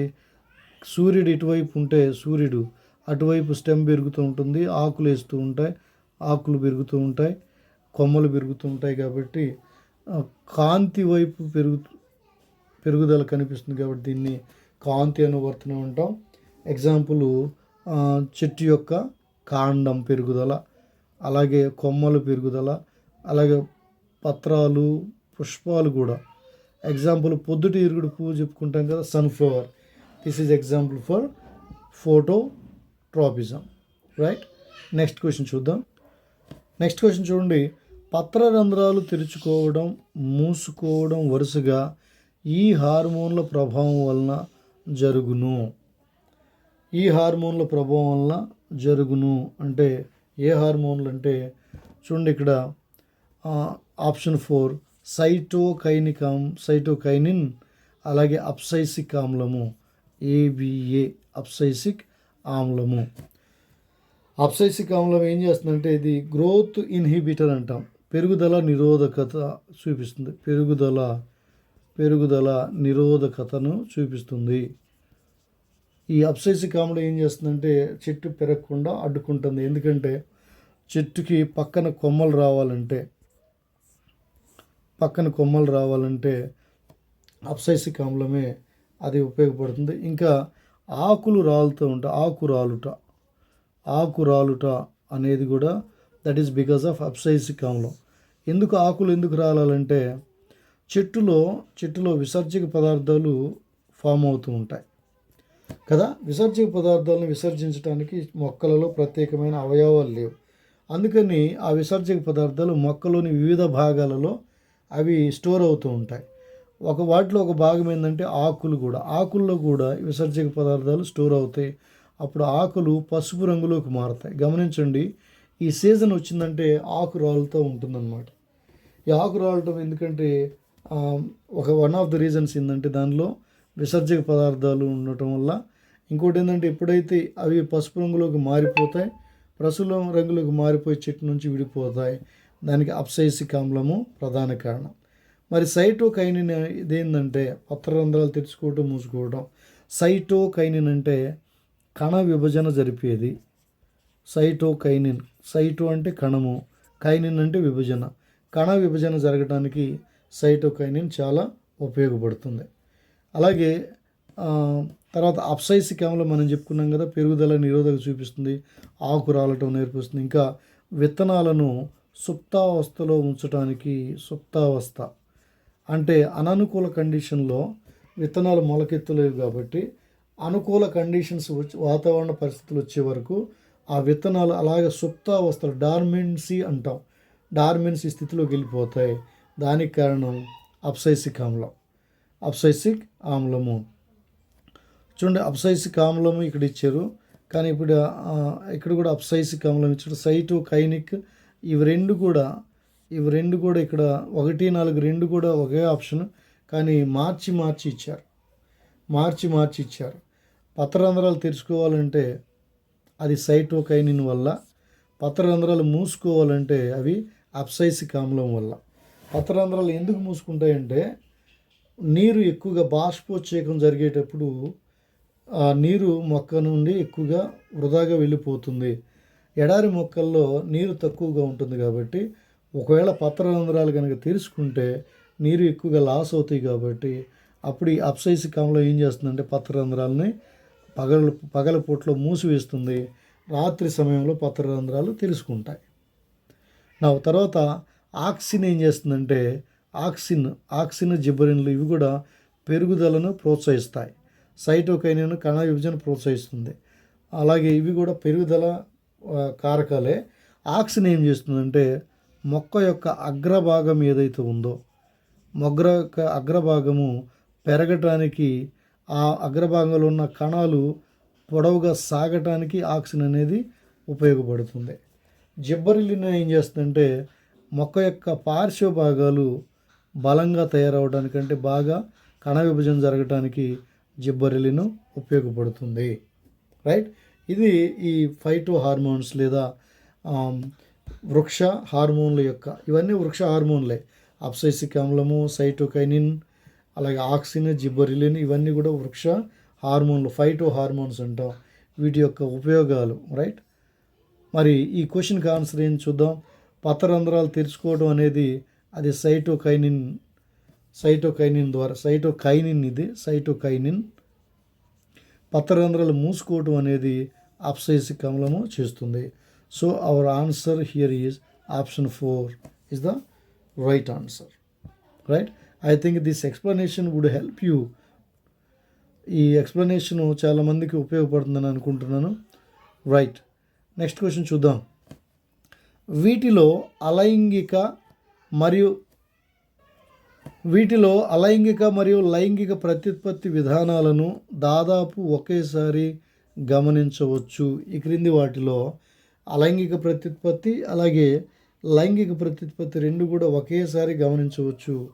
ఆప్షన్స్ ఇచ్చారు. ఇక్కడ ఏమి ఇచ్చారంటే ఆప్షన్ 4 తేనెటీగలు, చీమలు, కందిరీగలు. వీటన్నిటిలో ఇవన్నీ ఒకే రకానికి చెందిన జీవులు. చూడండి, అన్నీ కూడా ఒకే రకానికి చెందిన, ఒకే జాతికి చెందిన జీవులు. దగ్గరగా ఎక్కడో ఒకే కనెక్షన్, ఒకే కుటుంబం కాదు కానీ, ఒకే జాతి కాదు కానీ ఒకే కుటుంబానికి చెందిన జీవులు అయి ఉండొచ్చు.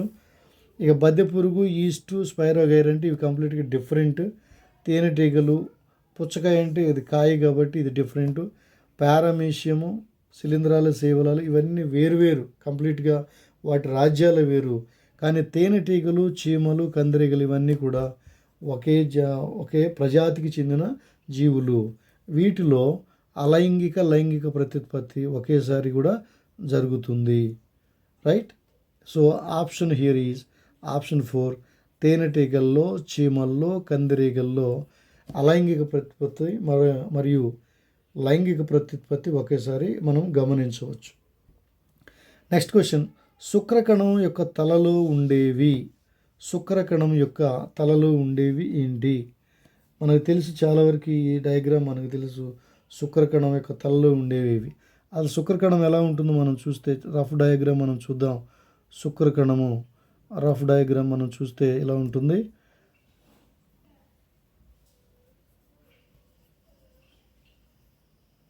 శుక్రకణం రఫ్ డయాగ్రామ్ గీస్తున్నాను ఇక్కడ.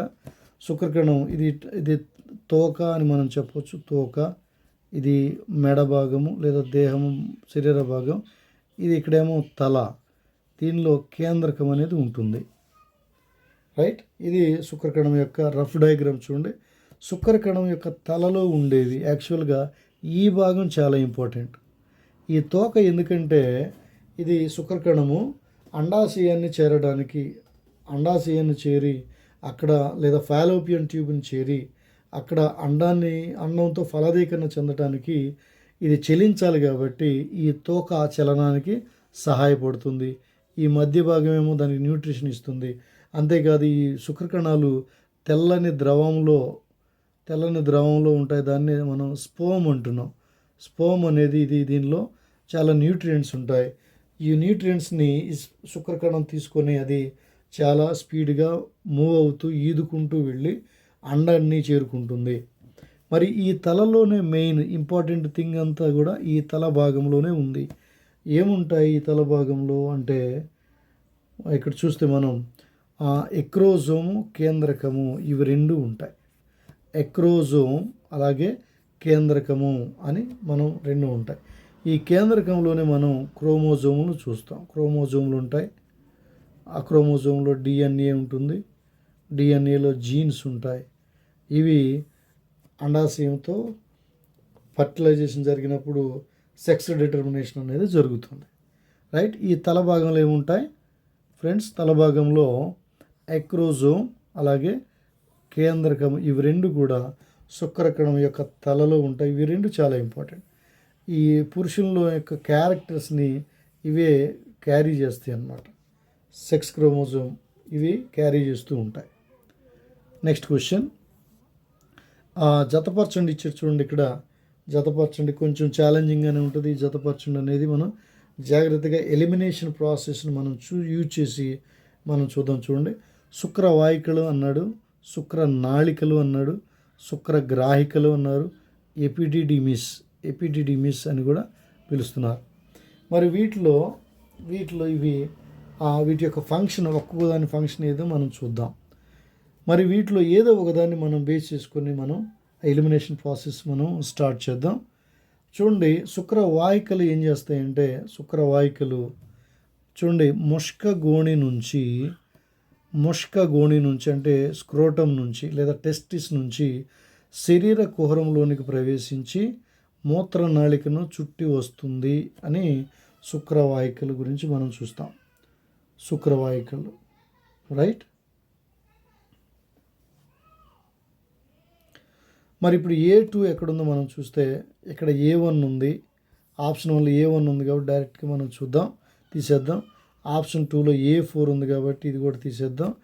ఆప్షన్ 3లో A3 ఉంది, ఇది కూడా తీసేద్దాం. ఇక మిగిలింది ఆప్షన్ 4. రైట్, చూడండి చాలా ఈజీగా ఉంది ఇక్కడ, ఎందుకంటే మనకు క్లియర్గా ఉంది. శుక్రవాహికలు ఏం చేస్తాయంటే, శుక్రవాహికలు ముష్కగోణి నుంచి శరీర కుహరంలోనికి ప్రవేశించి మూత్రనాళికను చుట్టి వస్తాయి. తర్వాత శుక్రనాళికలు ఏం చేస్తాయంటే, ఇవి శుక్రనాళికలు ఇవి 3కి కనెక్ట్ చేద్దాం. ఇవి శుక్ర కణాలను ఎపిడిడైమిస్లోనికి తీసుకువెళతాయి. తర్వాత శుక్రగ్రాహికలు ఏం చేస్తాయంటే, శుక్రగ్రాహికలు ఇవి శుక్ర ద్రవాన్ని ఉత్పత్తి చేస్తాయి, స్పర్మ్ని ఉత్పత్తి చేస్తాయి. తర్వాత ఏం చేస్తాయి, ఎపిడిడైమిస్ ఏం చేస్తుందంటే ఇది ముష్కానికి పరభాగంలో ఉంటాయి. ఇది మ్యాచ్ ద ఫాలోయింగ్. ఇది కొంచెం ఈజీగానే ఉంది, ఎందుకంటే A2 మీద ఒకే ఒక ఆప్షన్ ఇచ్చారు కాబట్టి మనకి ఈజీగా సాల్వ్ అయిపోయింది. కానీ ఒక్కోసారి A2 మీద 2, 3 ఉన్నప్పుడు అక్కడ మంచు. కానీ ఎప్పుడైనా సరే ఇలాంటివి గుర్తుపెట్టుకోండి, జతపరచంలో ఖచ్చితంగా 1, 2 మనకి ఎలిమినేషన్ అయ్యేలాగా, ఈజీగా ఎలిమినేషన్ అయ్యేలాగా ఆప్షన్స్ ప్రిపరేషన్ చేస్తారు. మనం జాగ్రత్తగా స్మార్ట్గా ఆలోచించి మనం ఫస్ట్ ఆ ఎలిమినేషన్ అనేది చేయాలి. అప్పుడు మనకి చాలా టైం సేవ్ అవుతుంది, యాక్యురసీ అనేది పెరుగుతుంది, రైట్. నెక్స్ట్ క్వశ్చన్ చూద్దాం. స్త్రీ ప్రత్యుత్పత్తి వ్యవస్థలో అండము ప్రయాణించు మార్గము, ఇది కూడా చాలా ఇంపార్టెంట్ బట్ సింపుల్. అండం ప్రయాణించు మార్గము ఎలా ప్రయాణిస్తుంది? అండం ఎలా ప్రయాణిస్తుంది? అండం ఎక్కడ విడుదలవుతుంది అసలు? అండము ప్రయాణించు మార్గము, అండాశయము కదా. చూడండి ఇక్కడ 226 బిట్లు మనం చూస్తే అండం ఎక్కడ అసలు? స్త్రీ బీజ కోశం అనేది అండాన్ని విడుదల చేస్తుంది, అండమును విడుదల చేస్తుంది. ఈ స్త్రీ బీజ కోశం నుంచి విడుదలైన అండం స్త్రీ బీజ వాహిక. దీనినే మనం ఫాలోపియన్ ట్యూబ్ అంటున్నాం, ఫాలోపియన్ నాళం ఏమంటాం? ఫాలోపియన్ నాళం అంటున్నాం. ఈ ఫాలోపియన్ నాళం ద్వారా ఏం జరుగుతుందంటే, ఫాలోపియన్ నాళంలో ఫలదీకరణం జరుగుతుంది. అండం విడుదలైన అండము స్త్రీ బీజ కోశంలో ద్వారా విడుదలైన అండము అంటే నెలకు ఒక అండం విడుదలవుతుంది.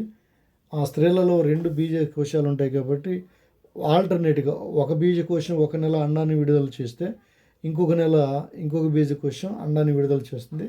ఏదైనప్పటికీ నెలకి ఒక అండమే విడుదలవుతుంది. విడుదలైన అండము స్త్రీ బీజ వాహిక లేదా ఫాలోపియన్ ట్యూబ్ ద్వారా అది ప్రయాణిస్తుంది. ఫాలోపియన్ ట్యూబ్లో కొంత అక్కడ ఆగుతుంది. ఆ ఫాలోపియన్ ట్యూబ్లో ఆగినప్పుడు ఒకవేళ శుక్రకణం కనుక స్త్రీ శరీరంలోనికి ప్రవేశిస్తే ఈ శుక్రకణం కూడా ఫాలోపియన్ ట్యూబ్లోకి వెళ్ళిపోతుంది. ఈ శుక్రకణం అండముని కలుస్తుంది. అండము శుక్రకణం ఫాలోపియన్ ట్యూబ్లో కలిసి దాన్నే ఫలదీకరణం అంటాము, ఫర్టిలైజేషన్ అంటాం. ఫర్టిలైజేషన్ అయిన తర్వాత ఏర్పడే దాన్ని జైగోట్ అంటాం. జైగోట్ ఇది ద్వయస్థితికం, అంటే మేల్ ఫీమేల్ 2 కణాలు ఉంటాయి.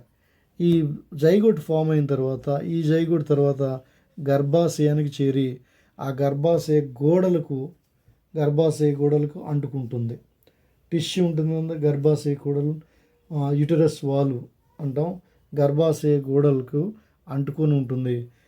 అంటుకొని ఆ గర్భాశయ గోడలు ఎక్కువగా రక్త ప్రసరణ ఎక్కువగా ఉంటుంది అక్కడ. సో గర్భాశయ గోడల నుంచి ఎండోమెట్రియం అంటాం దాన్ని, ఒక రకంగా దాని పేరు ఎండోమెట్రియం. ఈ ఎండోమెట్రియం ఎక్కువగా రక్త సరఫరా ఉంటుంది. ఆ రక్త సరఫరా ఎక్కువగా ఉండటం వల్ల గర్భాశయంలో ఉన్న ఈ జైగోటు ఎండోమెట్రియం ద్వారా అన్ని న్యూట్రియంట్స్ని అది అబ్జర్వ్ చేసుకొని అప్పుడు డివిజన్ జరిగిపోయి శిశువుగా పిండం శిశువుగా మారటం జరుగుతుంది. ఇక గర్భాశయంలో శిశువు 9 నెలలు ఉండటం జరుగుతుంది, మినిమం 9 నెలలు. తర్వాత డెలివరీ జరుగుతుంది. ఇది సీక్వెన్స్ అన్నమాట. అండము ప్రయాణించు మార్గము, ఇది సీక్వెన్స్. అదే శుక్రకణం ఎలా ప్రవేశిస్తుంది? శుక్రకణము వెజైనా ద్వారా ప్రయాణించి, వెజైనా తర్వాత పెల్విక్ రీజియన్ ద్వారా ప్రయాణించి, ఆ తర్వాత అండాశయం గర్భాశయం ద్వారా, తర్వాత స్త్రీ బీజవాహికలోనికి వెళ్ళి అక్కడ ఫర్టిలైజేషన్ జరిగి మరలా ఆ జైగోటు గర్భాశయంలోనికి వచ్చి అక్కడ స్థిరపడిపోతుంది. ఒకవేళ ఫర్టిలైజేషన్ ఫలదీకరణం కనుక ఆ నెలలో కనుక జరగకపోతే ఆ అండము అలాగే ఎండోమెట్రియం పొర రెండు కూడా కరిగిపోయి స్త్రీ వెజైనా ద్వారా బయటికి రావడం జరుగుతుంది. దీన్ని ఏమంటాం? మెనార్కీ లేదా మెన్సెస్ అని పిలుస్తాం. మెన్సెస్ రక్తస్రావం, మెన్సెస్ అని పిలుస్తాం. రైట్. ఇది ఈ క్వశ్చన్కి అంటే దాదాపు 2-3 బిట్లు ఇక్కడ కవర్ అయినాయని నేను అనుకుంటున్నా. Right. Let's go to the next question. Question number 227. క్రింది వాటిలో సరైన వరుస క్రమం అని అడిగారు. క్రింది వాటిలో సరైన వరుస క్రమం. రైట్. క్వశ్చన్ నెంబర్ 220కి క్రింది వాటిలో సరైనది. ఫస్ట్ ఇంట్రెస్ట్లో మన జీవితం ఎక్కడ స్టార్ట్ అవుతుంది? అండము. ఆ అండం ఫలదీకరణం జరిగిన తర్వాత పిండముగా మారుతుంది. ఆ పిండము ఎదిగి భ్రూణంగా మారుతుంది. ఆ భ్రూణం తర్వాత శిశువుగా మారి అది డెలివరీ అవ్వటం జరుగుతుంది అన్నమాట. వరుస క్రమం ఇదంతా స్త్రీ శరీరంలో జరిగే క్రమం. ఇదంతా స్త్రీ శరీరంలో డెలివరీ అవ్వటానికి ముందు అండము ఫలదీకరణం జరిగిన తర్వాత అండం పిండంగా మారుతుంది. ఆ పిండం ఎదిగి భ్రూణంగా మారుతుంది. భ్రూణం 9 నెలలకి తర్వాత శిశువుగా ఈ లోకంలోనికి వస్తుంది. ఇది వరుస క్రమం. తర్వాత గర్భావధి కాలము అంటే అది దేనికి సంబంధించింది? గర్భావధి కాలం అంటే ఏంటి? చూడండి, క్షీరదాలకు మాత్రమే ఉంటుంది. అన్ని జీవులలో ఒకే రకంగా ఉంటుంది. పిండం ఎదగడానికి పట్టే కాలం, అండం ఫలదీకరణ చెందే కాలం. వీటిలో గర్భావధి కాలం అంటే గెస్టేషన్ పీరియడ్, అంటే ఇంగ్లీష్లో గెస్టేషన్ పీరియడ్ అని మనం చెప్తాం. మరి వీటిలో గర్భావధి కాలం అంటే ఏంటి? గర్భావధి కాలం అంటే ఏంటి? రైట్. ఇది గర్భావధి కాలం అంటే ఏం లేదు ఇక్కడ ఫ్రెండ్స్. ఇక్కడ పిండం ఎదగడానికి పట్టే కాలము. ఫర్టిలైజేషన్ జరిగిన తర్వాత పిండం ఫామ్ అవుతుంది కదా. ఈ పిండము గర్భాశయంలో ఎండోమెట్రియానికి అంటుకొని ఉంటుంది కదా. ఇక అప్పటి నుంచి 9 నెలలు వచ్చే వరకు అది ఎదగడానికి, అంటే డెలివరీ అయ్యే ముందు వరకు కూడా ఎంతకాలం అయితే పడుతుంది అంటే 9 నెలలు అనుకోవాలి మనం. దాన్ని పిండం ఎదగడాన్ని పట్టే కాలాన్ని గర్భ అవధి కాలం అంటాం. కాబట్టి ఇది ఒక్కటే కరెక్ట్. ఆప్షన్ సి మాత్రమే కరెక్ట్. గర్భావధి కాలం అంటే ఏంటి? పిండం ఎదగడానికి పట్టే కాలము. రైట్. నెక్స్ట్ క్వశ్చన్ నెంబర్ 229 మనం చూద్దాం. ఆశను విస్తరించగా ఆశా వర్కర్లు అంటాం కదా మనం, ఆరోగ్య కార్యకర్తలు గ్రామాల్లో ఉంటాం. ఆశా వర్కర్లు ఈ మధ్య వాళ్ళు ఎక్కువగా ఇల్లులో తిరిగి మాత్రలు పంచడం, గర్భిణీ స్త్రీలను పరామర్శించడం, వారికి కావాల్సిన సూచనలు సలహాలు, వారికి కావాల్సిన పోషకాహారాన్ని సజెస్ట్ చేయటం, అందించడం, ఇవన్నీ ఆశా వర్కర్ల పని. పర్టికులర్గా విలేజ్ల్లో మనం ఎక్కువ చూస్తూ ఉంటాం. మరి ఆశను విస్తరిస్తే ఏమొస్తుంది? ఆశ అంటే అక్రిడిటెడ్ సోషల్ హెల్త్ యాక్టివిస్ట్.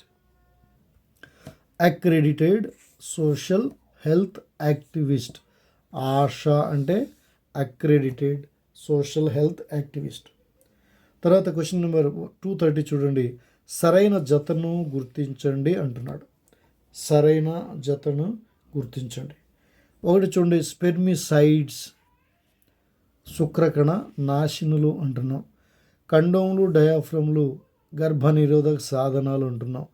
కాపర్టీ గర్భాశయ ద్వారంలో అమరుస్తారు అంటున్నాం. లైంగిక అంటువ్యాధులు STD అంటున్నాం. వీటిలో సరైన జతను గుర్తించాలి. చూడండి, ఒక్కోటి మనం వర్కౌట్ చేద్దాం. స్పెర్మిసైడ్స్ అంటే స్పెర్మి అంటే శుక్రకణాలు, స్పెర్మ్ శుక్రకణాలు. ఎక్కడైనా చూడండి సైడ్స్ సైడ్స్ అని వచ్చినాయంటే సైడ్స్ అది నాశనం చేసేదని అర్థం. పెస్టిసైడ్ అంటాం కదా, సిఐడిఈ, పెస్టిసైడ్. సైడ్ అని అంటాం కదా, సైడ్ అనే పదం వచ్చిందంటే అది నాశనం చేసేదని అర్థం. దేన్ని నాశనం చేస్తుంది ఇక్కడ? స్పర్మ్ సెల్స్ని, శుక్రకణాలను నాశనం చేస్తుంది. వాటిని స్పెర్మిసైడ్స్ అంటాం. కరెక్టే, శుక్రకణాలను నాశనం చేసే వాటిని స్పెర్మిసైడ్స్ అంటాం. తర్వాత కండోమ్స్, డయాఫ్రమ్లు ఇవన్నీ కూడా గర్భ నిరోధక సాధనాలు. ఇది కూడా కరెక్ట్. కండోమ్ అనేది ఒక మెకానికల్ బ్యారియర్ అని మనం పిలుస్తాం. మెకానికల్ బ్యారియర్ కండోమ్ అనేది మనకు తెలిసిందే. ఇవి గర్భ నిరోధక సాధనాలు. తర్వాత కాపర్ టీ అనేది గర్భాశయ ద్వారంలో అమరుస్తారు. ఇది కరెక్టే. కాపర్ టీ అనేది టీ షేప్లో ఉంటుంది. ఇది ఈ కాపర్ టీ అనేది గర్భాశయ ద్వారంలో కలుపుతారు. ఎందుకంటే అన్వాంటెడ్ ప్రెగ్నెంట్ని నిరోధించడానికి. రైట్. తర్వాత లైంగిక అంటువ్యాధులు అంటే లైంగికంగా వ్యాపించే అంటువ్యాధుల్ని ఎస్టీడీ అంటున్నాం. అంటే ఎస్టీడీ అంటే సెక్షువల్లీ ట్రాన్స్మిటెడ్ డిసీజెస్. ఇది కూడా కరెక్టే. కాబట్టి అన్నీ కూడా కరెక్ట్, అన్నీ సరైన జతలే. కాబట్టి మన ఆన్సర్ ఏమై ఉంటుంది ఇక్కడంటే option 4 ABCD all are correct pairs. Right. సరే, ఇక ఈరోజు క్లాస్లో ఇక లాస్ట్ క్వశ్చన్, ఈ చాప్టర్లో జంతు ప్రపంచంలో లాస్ట్ క్వశ్చన్ చూద్దాం. So friends, my one more announcement or request from you is please like the videos, share them. ఇంకెవరైనా ఈ వీడియోని చూస్తున్న వారు సబ్స్క్రైబ్ చేసుకోపోయినట్లయితే ప్లీజ్ డూ సబ్స్క్రైబ్. మళ్ళీ చెప్తున్నాను, February 8th నుంచి టెంటేటివ్లీ సండే వస్తుంది. 6 to 7 PM మాక్ టెస్ట్ అయితే కండక్ట్ చేయాలని ప్లాన్ చేస్తున్నాను. మాక్ టెస్ట్ చాప్టర్ వైజ్గా. ఇది 10th క్లాస్ ప్రత్యుత్పత్తి వ్యవస్థ నుంచి మనం చూద్దాం. First mock test 6 to 7 PM. Right. దీనికి సంబంధించిన నోటిఫికేషన్ నేను మీకు కన్ఫర్మ్ చేస్తాను. So be ready for mock test 1. Right. సరే, ఇక లాస్ట్ క్వశ్చన్ మనం చూస్తే, పురుషుల కుటుంబ నియంత్రణ ఆపరేషన్ వ్యాసెక్టమీలో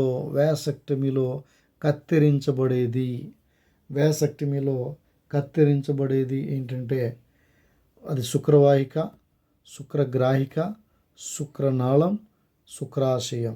వీటిలో ఏది కత్తిరించబడుతుంది చూద్దాం. ఏది కత్తిరించబడుతుందంటే శుక్రనాళము అనేది కత్తిరించబడుతుంది. ఎందుకంటే దీని ద్వారానే శుక్రకణాలు ప్రయాణిస్తూ ఉంటాయి.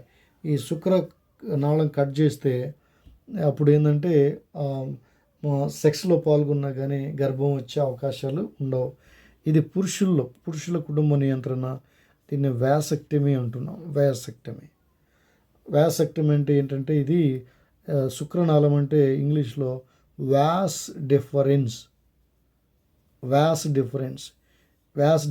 ఈ వ్యాస్ అనేదాన్ని శుక్రనాళాన్ని కట్ చేస్తారు కాబట్టి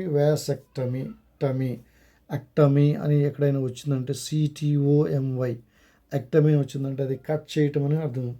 గుర్తుపెట్టుకోవాలి, కట్ చేయటమో లేదా ముడివేయటమో అని అర్థం వస్తుంది. మరి ఇంకొకటి నేర్చుకోవాలి మనం, అది ట్యూబెక్టమీ. ఇక్కడ సందర్భం వచ్చింది కాబట్టి మనం నేర్చుకోవాలి. ట్యూబెక్టమీ అనేది ఏంటంటే ఇది స్త్రీల కుటుంబ నియంత్రణ ఆపరేషన్.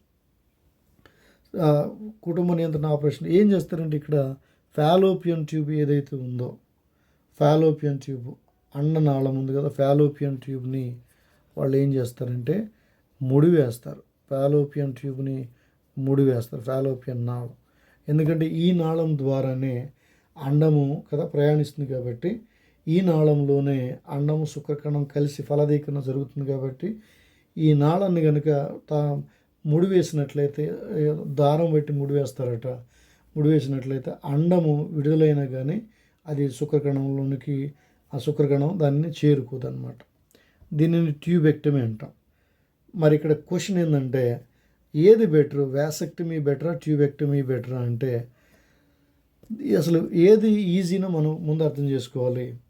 వ్యాసక్టమీ అనేది జస్ట్ ఒక హాఫ్ అన్ అవర్లో జరిగిపోతుంది. సింపుల్ సింపుల్ సర్జరీ అంతే. పెద్ద నొప్పి కూడా ఉండదు. పురుషుల్లో పెద్ద ఇబ్బంది కూడా ఉండదు. నొప్పి గంటలు గంటలు లేదా రోజులు హాస్పిటల్లో ఉండాల్సిన పని లేదు. ఒక 30 మినిట్స్లో జరుగుతుంది. అదే ట్యూబెక్టమీ అయితే వాళ్ళ పొట్టను పొట్ట భాగాన్ని, కడుపు భాగాన్ని ఓపెన్ చేయాలి.